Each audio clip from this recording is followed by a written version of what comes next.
mga susunod na henerasyon ay bahagi na ating responsibilidad. Tayong mga nauna, tayo na may lakas, tayo na may kakayahang lumaban, tayo na makakapagbigay ng kalayaan at nararapat sa kanila.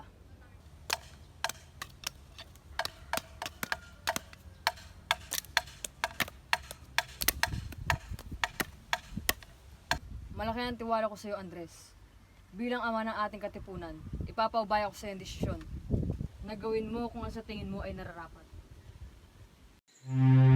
Napakarami na ang naging biktima ng mga Espanyol.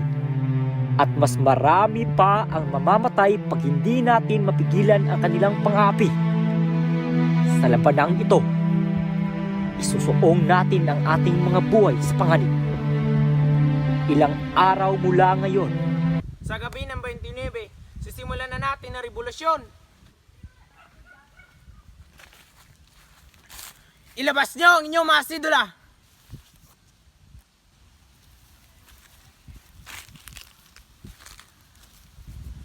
Pagmasdan nyo ang munting papel na umalipin sa ating lahat.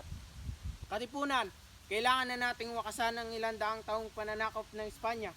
Kulang man tayo sa sandata. Mas malakas man ang baril at kanyo ng mga Kastila. Lalaban tayo hanggang sa huling hininga. Hindi tayo magpapalupid. Tayo magtatagumpay dahil tayo mga anak ng bayan. Tayo nagmamayari ng lupaing ito. Atin ang bayang ito. Punitin nyo ang inyong mga sidula. Mabuhay ang katipunan! Mabuhay! Mabuhay ang revolusyon! Mabuhay! Mabuhay ang Supremo! Mabuhay!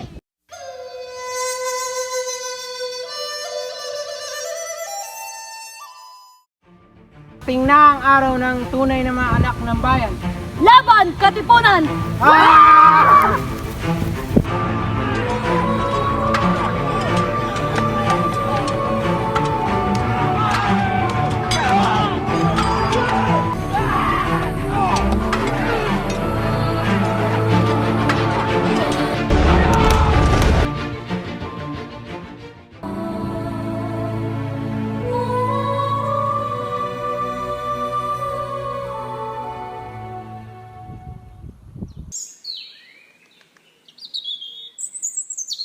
Namulat ako sa katotohanan na ang ating inang bayan ay inaalipin na ng husto ng mga Espanyol.